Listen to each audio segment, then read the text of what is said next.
कि अपना सहारा अगर आप ईश्वर को मान लेते हो तो आपकी हर जरूरत ईश्वर अवश्य पूरी करते हैं, क्योंकि उनकी हर प्रकार से रक्षा करना परमात्मा का कार्य है।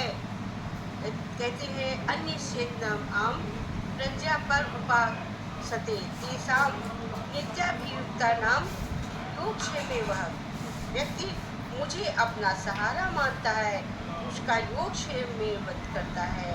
योग मर्दन वो हम अर्थात जो भी हमें याद करता है, एक बार भी याद करता है तो उसकी मैं जरूर याद करता हूँ, उसकी सभी आवश्यकताओं की पूर्ति करता हूँ। और जो जीवन में मिली है उसकी रक्षा करना तुम्हारा कर्तव्य है, धर्म है, उसका सेम कहा है। और जो तुम्हें प्राप्त है उसको तुम पर्याप्त समझो, उसी की रजा में रजी रहो, उसी की खुशी में खुश रहो। जो तुम्हें प्रभु ने दिया है उसको हर समय शुक्रिया अदा करो, भगवान की शुक्राने मानो कि जो हमें मिला है वो बहुत का भगवान का ईश्वर का बहुत बहुत शुक्राना है। ये समझो कि आज हम सत्संग में आ सकते हैं, आज हम सत्संग में जा सकते हैं, आज हम अपना कार्य कर सकते हैं, आज हमारे हाथ पैर सलामत है, ये भगवान का बहुत बड़ा शुक्राना है। क्यों? जिन विचारों को वो नहीं होता है वो कैसे करते हैं, पर भगवान उनके घट में भी बैठे हैं, उनको भी एक हाथ है, उनको भी भगवान उनका भी जीवन यापन करते, क्योंकि उनके कुछ कर्म ऐसे होते जो वैसा बनता है। जो सुनते नहीं भगवान उनका भी जीवन यापन करते, जो बोलते नहीं भगवान उनका भी जीवन यापन करते। तो भगवान सबके घट में बैठकर सबका ही कार्य और जीवन यापन करते हैं। कहते हैं कोई जगह न तुझसे खाली है, तू व्यापक डाली डाली है भगवान, ये परमात्मा तू डाल डाल में पत्ते पत्ते में कण कण में वास करने वाला है। ये परमात्मा तू तो कण कण में है, जिसका साथी है भगवान उसका क्या करेगा आंधी और तूफान। तो भगवान ईश्वर जो करता है सो अच्छा ही करता है। ईश्वर की राजी रहना में हमें राजी रहना चाहिए, और हमें सत्संग भजन प्रभु का कीर्तन कंफर्ट जोन में तो हम करते हैं, परंतु जब हम कंफर्ट जोन आने की आराम से बिल्कुल सुनते हैं तब क्या होता है हमारे जीवन में वो कम लगाव लेता है। परंतु एक्स्ट्रा एफर्ट जब हम खुद से कुछ मेहनत करके उसको सुनते हैं तो उसको सुनने में मेरा मन ज़्यादा लगता है, और लॉ ऑफ अट्रैक्शन उसकी बातों से हमें ज़्यादा खिंचाव आता है। क्यों खिंचाव ज़्यादा आता है? अगर हम घर में बैठ के सुनते हैं तो हम सुनते सुनते कुछ कार्य भी करने को सोचते, मगर जब हम चल के जाते हैं मेहनत करके या पैसे लगा के सत्संग सुनने जाते हैं तो वहाँ हम, क्योंकि कभी कभी जा सकते हैं, फिर क्या होता है वहाँ हम ज़्यादा खुश होते हैं, ज़्यादा मन लगाते हैं।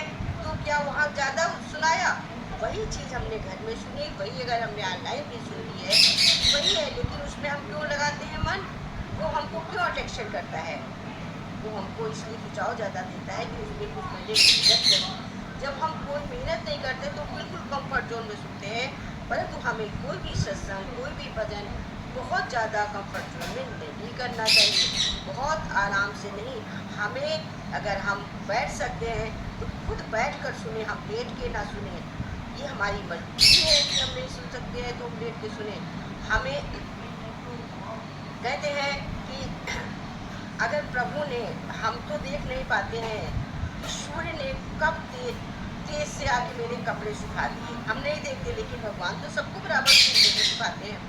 कहते हैं कि भगवान जो है, हम किसी को दो आंखों से देख सकते हैं लेकिन भगवान किसी को दो आंखों से नहीं देखते। भगवान के पास एक आंख देखने के लिए है, लेकिन भगवान ने हम मनुष्यों को जो आंखें दी हैं, दो आंखें दी हैं, लेकिन क्या हमने इसको एहसास किया कि मेरी दो आंख में डिफरेंस है? वो क्यों?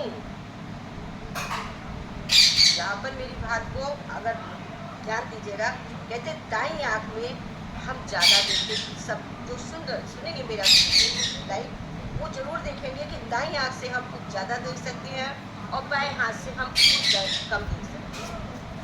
दायां हाथ की उंगली मेरी कुछ ज़्यादा ही मोटी होगी जरा सी, बाएं हाथ की कुछ पतली होगी। कहते दाएं हाथ में अंगूठी पहनो, जब दाहिने हाथ पे ना आए तो बाएं हाथ में ऐसा होता है, ऐसा होता है कि जब दाएं हाथ की उंगली में नहीं आ रही है तुम कहते लाओ बाएं हाथ की उंगली में बने, मतलब बाएं हाथ की उंगली तो कुछ दाई आंख से वैसे ही बाई आंख हमारी कुछ जरा सा कम देखती है, और दायां हाथ हमारा ज्यादा काम में आता है, बायां हमारा कम। बट ऐसा नहीं कि बाएं हाथ से हम कुछ कर ही नहीं सकते, हम सब कुछ कर सकते हैं। जिसके केवल बायां हाथ होता है वो बाएं हाथ से पूरे काम करता, किसी किसी के दायां हाथ होता ही नहीं है। तो सबसे इम्पोर्टेंट काम तो हमारा बायां ही हाथ करता है, लेकिन दाएं हाथ में ताकत भी बाएं हाथ से ज्यादा है। उसका कारण क्या है? उसका कारण ये है सीधा सा कि दाएं तरफ सूर्य का निवास है और बाईं तरफ चंद्रमा का निवास है। हमारी दाईं आंख में सूर्य का निवास है और हमारी बाईं आंख में चंद्रमा का निवास है। तो सूर्य ज्यादा तेज चमकता है, किरणें तेज है, इसलिए दायां शरीर ज्यादा तेज होता है, बायां शरीर दाएं की अपेक्षा में कम। दाएं आंख में ज्यादा रोशनी होती है, बाएं आंख में हवा भर कम। दायां हाथ मेरा आपका हमेशा जरा सा होगा सब, और बायां जरा सी में आप पतली या बिल्कुल आजमा के इस चीज को देखिएगा। सोने के बाद आप इसकी आजमाइश करिएगा कि राइट तरफ आप लोग ज्यादा सोए, राइट आंख से आप ज्यादा इसलिए कहते हैं। लेकिन इसका मतलब ये नहीं है कि हम सब देखेंगे तो बराबर आंखें तो हमारी दोनों एक साथ काम करी, हमें किसी को अलग अलग परखना चाहिए। भगवान ने हमसे ये नहीं कहा है कि तुम अलग अलग पढ़ो। जैसे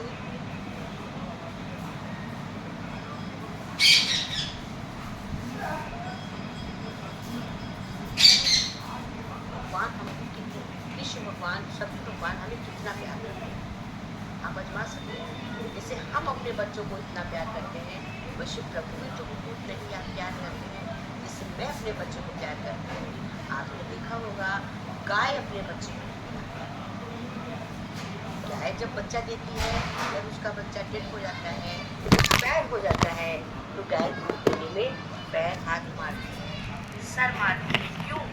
वो हमसे उसके जुबान बोलने के लिए नहीं है, बोल नहीं सकती, वो उसे कह नहीं सकती मेरा बच्चा का, तो मेरे को हाथ पैर मारती है, दूध नहीं देने आती है। फिर उसके लिए क्या किया जाता है? गाय के बच्चे को प्यार करके किसी तरह से पर करके उसको जब तक थोड़ा सा छूने लायक रहता है तब तक वो पास में लाया जाता है। गाय जरा से जब उसको दूध छुआती है तभी वो दूध देती है, दो सकते हैं। और फिर धीमे धीमे बच्चे को क्या करते हैं? दूर खड़ा करते चले जाते हैं। जैसे हमारा बच्चा गोद में होता धीरे धीरे चलता है, वैसे गाय के बच्चे को, डेड बच्चे को धीरे धीरे दूर खड़ा करके बोलते हैं, तब बोलते हैं क्योंकि जब चाटती है बच्चे को तभी तो दूध देगी। माँ के जब बच्चा होगा तभी तो माँ दूध देगी, ऐसे बच्चे किसको फील कराएगी? तो क्या करते हैं? परंतु इसके दो भी कारण हैं।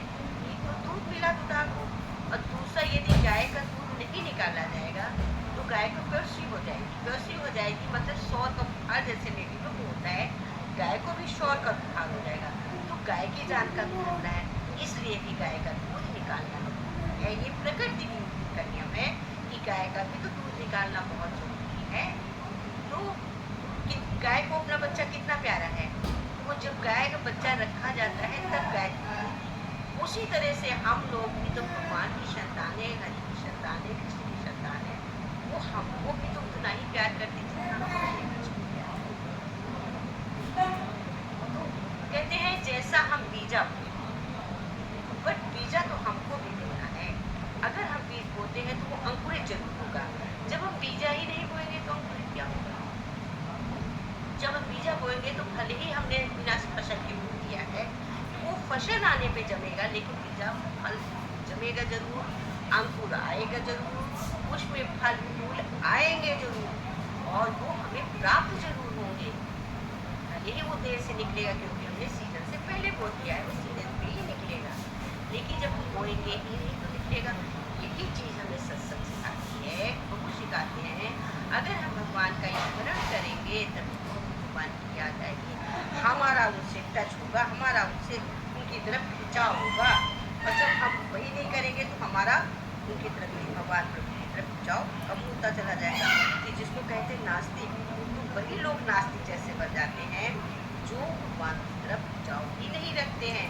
जब खिंचाव ही नहीं रखेंगे तब तो जब हम सत्संग सुनेंगे, ज्ञान सुनेंगे, तो जैसे लीडर समय पे निकलता है, भले ही हम सोचेंगे हमें कुछ नहीं आ रहा, लेकिन जब हम बैठ रहे तो थोड़ा थोड़ा तो जा ही रहा, समय पे आएगा, एक दिन तो आएगा ही। हम बारिश की तेज बौछार में जब चलते हैं तो जल्दी भीग जाते हैं, जब धीमी बारिश में चलते हैं तो देर से भीगते हैं, लेकिन हम भीगेंगे तो वही है।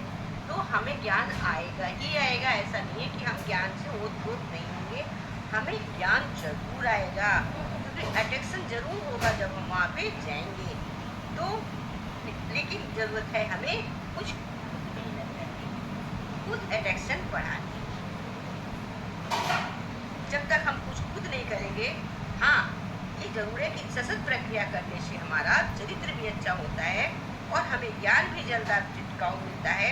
लेकिन अगर हम ज़्यादा अहंकार करके जल्दी जल्दी लेते, हमें अहंकार हो जाता है कि हमने जल्दी सीख लिया तो नष्ट भी हो जाता। हमें बिल्कुल ऐसा नहीं सोचना चाहिए। कहते हैं हमें उस प्रकार से गुरु से मिलना चाहिए, उस प्रकार से प्रभु से मिलना चाहिए जैसे नमक और पानी में नमक की डली डाल दो, उसमें दिखता नहीं है, पानी में नमक डाल चीनी डाल दो, वो घुल के मिल जाती। उस तरह हम प्रभु से जब मिलते हैं तभी हमारा प्रभु का मिलान अच्छा सा होता है। कोई जगह न दूध से खाली है, डाली डाली है, प्रभु तभी मिलते हैं। कहते हैं कि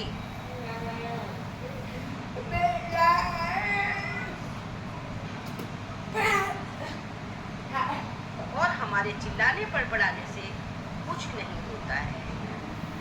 कहते एक आदमी रास्ते में खड़े होके चौराहे पे चिल्ला रहा था, तेज तेज चिल्ला रहा था, हाय मेरी बीवी विधवा हो गई, मेरी बीवी विधवा हो गई, मेरी बीवी विधवा हो गई, मेरी बीवी विधवा हो गई, मैं मर गया, मेरी बीवी विधवा हो गई। चौराहे पे चिल्ला रहा, मैं मर गया, मेरी बीवी विधवा हो गई। तो लोगों ने कहा कि तुम चिल्ला रहे हो कि तुम मर गए, तुम्हारी बीवी विधवा हो गई। बोले हाँ मेरी बीवी विधवा हो गई। उन्होंने कहा कि तुम मर गए, तुम्हारी बीवी विधवा हो गई, आप कौन हो जो चिल्ला रहे हो? तो ये ज्ञान कहाँ से आया? कोई सत्संग वाला ही बता सकता है। अब अगर तुम मर गए, बीवी विधवा हो गई, तो विधवा होने के बाद बीवी को तुम देख सकते हो, नहीं समझाया? कोई देख पाया है? कोई तो देख नहीं पाया है। सब कुछ देखता है लेकिन अपनी कोई देख नहीं पाता कि मेरी बीवी कब विधवा होगी। तो कोई भी नहीं, कोई पुरुष भी नहीं देखता कि मेरी बीवी विधवा होगी। हाँ औरत देखती है कि मेरा पति नहीं है, मैं विधवा हो गई, बट आगे नहीं देखता कि मेरी बीवी। तो तुम कैसे चिल्ला रहे हो? किसी ने देखा है, किसी ने समझाया, किसी ने देखा है, और फिर तुम खुद चिल्ला रहे हो। तुम जो नाम का बोले तुम वही हो ना? बोले हाँ। तो बोले फिर तुम कैसे मर गए, बीवी कैसे विधवा हुई? जब तुम हो तो बीवी विधवा कैसे हुई? बोले हाँ ये बात तो तुम सही कह रहे हो, इस चीज़ का तो हमें ज्ञान ही नहीं था कि जब मैं सुना रहा हूँ, बोल रहा हूँ, तो मेरी बीवी विधवा हो ही नहीं सकती है। तो कहते हैं जब हम प्रभु का स्मरण करेंगे तो कैसे प्रभु हमें नहीं हमारी आवाज़ सुनेंगे? प्रभु तो मेरी आवाज़ सुनते ही सुनते हैं, लेकिन आवश्यकता है हमें अपने आत्म ज्ञान को जगाना है, हमें भी प्रभु की बारिश में भीगना है, हमें भी भगवान के स्मरण को स्मरण करना है, हमें भी भगवान की वो साक्षात मानना है। कहते हैं एक लड़के से किसी ने कहा, उसने कहा मैं बहुत परेशान रहता हूँ। उससे बोले कि तुम जो है कन्हैया जी की मूर्त ले आओ और उसकी तुम पूजा करो तो तुम्हारे दिन अच्छे हो जाएंगे। वो गया मार्केट और फिर भगवान की मूर्ति ले आके पूजा करता रहा। उसको लगा कि फिर कोई ज़्यादा फायदा नहीं हुआ। तो फिर लोगों से कह रहा था मुझे देखो कोई ज़्यादा फायदा तो नहीं हुआ है। तो उसने कहा कि अच्छा है तुम काली जी की मूर्ति ले आओ, उनकी पूजा करो, तुम्हें फायदा हो जाएगा। गया जब काली जी की मूर्ति ले आया और काली जी की मूर्ति रख के पूजा करने लगा। अब जब वो काली जी की मूर्ति रख के पूजा कर रहा है तो उसने सोचा कि काली जी को बत्ती अगरबत्ती लगाते हैं, तो हमने कृष्ण की मूर्ति को प्राण में रख दिया, ये खुशबू सूंघ लेते हैं, अब इनका मुंह कपड़े से बांध देंगे, इनको खुशबू नहीं देंगे। इन्होंने हमको कोई लाभ नहीं दिया। उसने क्या किया, चट से उठा और कृष्ण जी को ऊपर से जब किसी डाल में चढ़ा कपड़े से मुंह बांधने के लिए लपका। जो ही कृष्ण जी को मुंह बांधने के लिए लपका तो कृष्ण जी ने उसके हाथ पकड़ लिया। अब वो बोला कि इतने साल भर से मैं तुम्हारी पूजा कर रहा था, तुमने हमको दर्शन नहीं दिया, आज दर्शन कैसे दिए? भगवान बोले कि देखो, अभी तक तुमने मेरी पूजा क्यों करी थी? तुमने एक मूर्ति समझ के किया था कि मूर्त रखी है, इसमें मैं धूप बत्ती अगरबत्ती लगा देता हूँ, ये मुझे लाभ देगी। बट आज तुमने मुझको एक जीता जागता प्रमाण समझ के मेरा मुंह बांधना चाहा कि मैं खुशबू को सूंघ रहा हूँ, इसलिए मैं प्रकट हुआ कि तुमने समझ लिया कि मैं खुशबू सूंघता हूँ, मैं मेरे में जान है, तुमने मुझे जीता जागता प्रमाण समझ लिया, जीता जागता समझ लिया, इसलिए मैं प्रकट हो गया। तो कहते हैं भगवान को हमें एक मूर्ति समझ के पूजा नहीं करना चाहिए। हाँ, भगवान जैसे तो, और फिर भगवान तो हमारे हृदय में, भगवान मेरे भाव की मूर्ति तो बनाई गई कि अभी मैं आस्था जगाए, मेरे अपने मन में आस्था जगे श्री प्रभु। तो मेरे आस्था में जैसे हम बर्तन मानते हैं, खूब सफा बर्तन मानते हैं, तो बर्तन हमें देखने में सफा सफा अच्छे लगते हैं, फिर उसमें हम खाना खाते हैं, प्रसाद भगवान को भोग लगाते हैं, तो भगवान को भोग लगाते बड़े खुश होते हैं कि सफा बर्तन में लगाया, फिर उसको खाते हैं तो बहुत खुशी से खाते हैं कि हाय मैंने प्रसाद खाया भगवान का। तो क्या भगवान ने तो उसकी खुशबू देख ली, हमारे भाव ले लिए भगवान ने, खा तो हम गए, हमारे हृदय में बैठे हुए भगवान ही तो खाए। तो कौन खुश होता है? खुश तो हम होते हैं, जीता जागता प्रमाण इंसानी तो खुश होता है। फिर हम भगवान में भेद समझते, भगवान तो मेरी आत्मा में ही है, तो उसको दर्शन दिए। इसी तरह से कहते हैं कि भगवान केवल और केवल भाव के भूखे हैं, भगवान किसी चीज के भूखे नहीं समझते। भगवान को चढ़ाया, भगवान को हम कुछ भी ना चढ़ाए, हमारे पास फूल भी ना हो, हमारे पास दो आंसू भी ना हो, हम आंसू भी भगवान के लिए न गिराए, हम केवल भगवान के चरणों में बैठकर हम लेटे हुए सोते हुए में जग जाते हैं, पूजा भी ना करें, हम सोते हुए में जग जाते हैं तो भी हम प्रभु का स्मरण करते हैं, तो मेरी पूजा हो जाती है। बट जब मैं मन से करती हूँ, तब मन से किया हुआ पूजा मेरे भाव को शिवरी को भाव, शिवरी के भाव ने ही राम को मिलाए थे, उसके घर शिवरी को नहीं जाना पड़ा और भगवान आके शिवरी से उसके घर स्वयं जाके मिले, उसके जूठे पेड़ खाए हैं। तो भगवान खुद राम खुद शिवरी के घर गए, ना कि शिवरी राम के घर गई। इस तरह से भगवान केवल भाव के भूखे हैं, भगवान हमारी किसी चीज के नहीं, भक्त के बस में है भगवान, भगवान तो भक्त के बस में है, भक्त तो भगवान के बस में नहीं है, भगवान भक्त के बस में है। ये हमारी कंफ्यूजन है, ये हमको दुविधा है कि भगवान को हम बस में है, भगवान हमारे बस में है, भक्त के बस में है भगवान। पुजारी कर रही रास्ता साफ, आज मेरे भगवान आएंगे है। तो ऐसे ही कहते हैं कि एक देवरानी जिठानी थी, देवरानी उसको थोड़ा परेशान रहती थी। किसी ने कहा कि तुम पीपल के पेड़ में जल चढ़ाया करो, दिया जलाया करो, तुम्हें फायदा होगा। वो रोज जाती थी, दीपक जलाती थी, रोज दीपक जलाने जाती थी शनि देवता में। और उसकी देवरानी जेल में क्या करती थी, जाके उस दीपक को विदा कराती थी। देवरानी मालदार थी लेकिन वो जेल में जाती थी। अब वो जेल में जाके विदा कराती थी, वो प्रतिदिन का काम बन गया था कि जिठानी जलाती थी और देवरानी उसको विदा करने जाती थी। एक दिन बहुत आंधी तूफान आया, अब जिठानी ने सोचा आज जाऊंगी तो मैं भी भीग जाऊंगी, आंधी तूफान में गंदी संदी बन जाऊंगी और दीपक तो आज जलेगा नहीं, तो आज हम नहीं जाएंगे। परंतु भगवान तो रोज देती थी वहां जाके।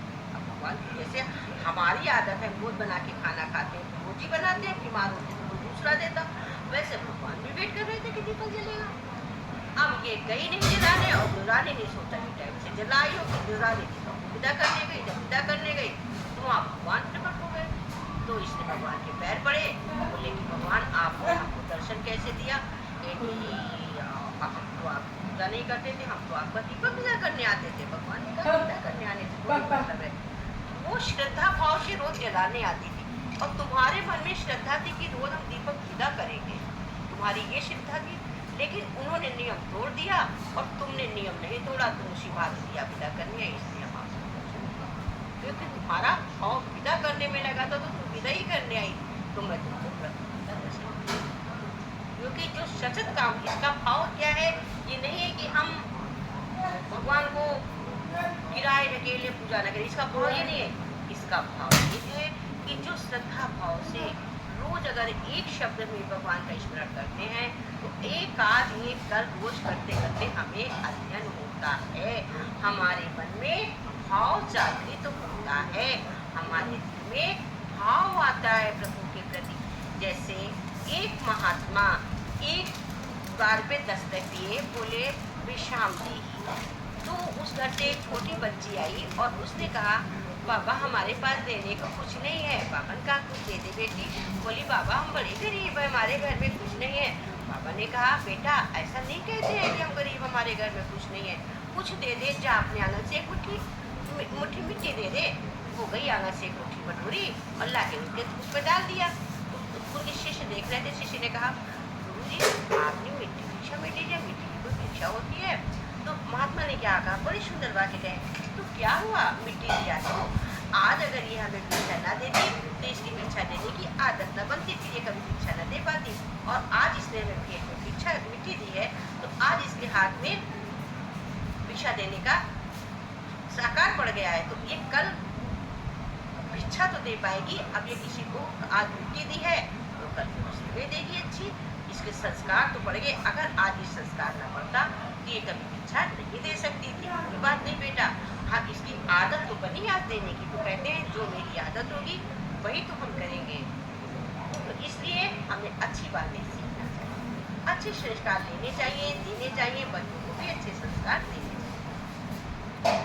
वो शाम तेरी मुरली बजे धीरे धीरे, शाम तेरी मुरली बजे धीरे रे, कन्हैया तेरी मुरली बजे धीरे धीरे, इते मथुरा उते गोकुल नगरी, इते मथुरा उते गोकुल नगरी, बीचा में यमुना बहे धीरे धीरे, बीचा में यमुना बहे धीरे धीरे, इते मथुरा उते गोकुल नगरी, इते मथुरा उते गोकुल नगरी, बीचा में यमुना बहे धीरे धीरे, श्याम तेरी बंसी धीरे धीरे, श्याम तेरी बंसी बजे धीरे धीरे, कन्हैया तेरी बंसी बजे धीरे धीरे, इते मथुरा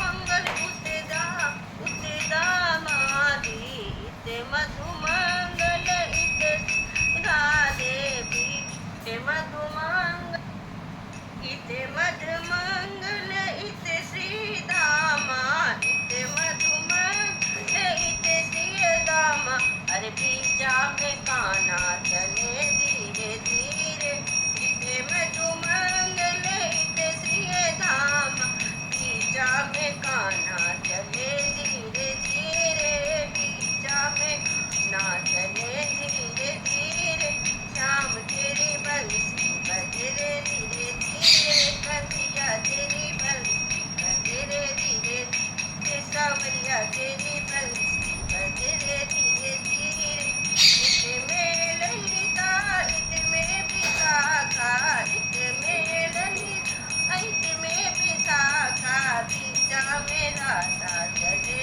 धीरे धीरे, इते में ललिता इते में विशाखा, इते में ललिता इते में विशाखा, बीचा में राधा चले रे धीरे धीरे, बीचा में राधा चले रे धीरे धीरे, कन्हैया तेरी बंसी बजे रे धीरे धीरे, सांवरिया तेरी बंसी बजे रे धीरे धीरे, शाम तेरी बंसी बजे रे धीरे धीरे, कदम के डारी पे झूला भरो है, कदम के डारी पे झूला भरो रे, हाँ कदम की डारी पे झूला भरो रे, कदम की डारी पे झूला भरो है, राधा और मोहन झूले रे धीरे धीरे, कदम की डाली पे झूला भरो रे, राधा की डाली पे झूला भरो रे, बीचा में राधा और मोहन झूले रे धीरे धीरे,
बाके बिहारी लाल की जय, मेरे कृष्ण कन्हैया की जय। सभी के प्यारे नंदलाल की जय, सभी के प्यारे दुलारे गोपाल बाके बिहारी लाल की जय।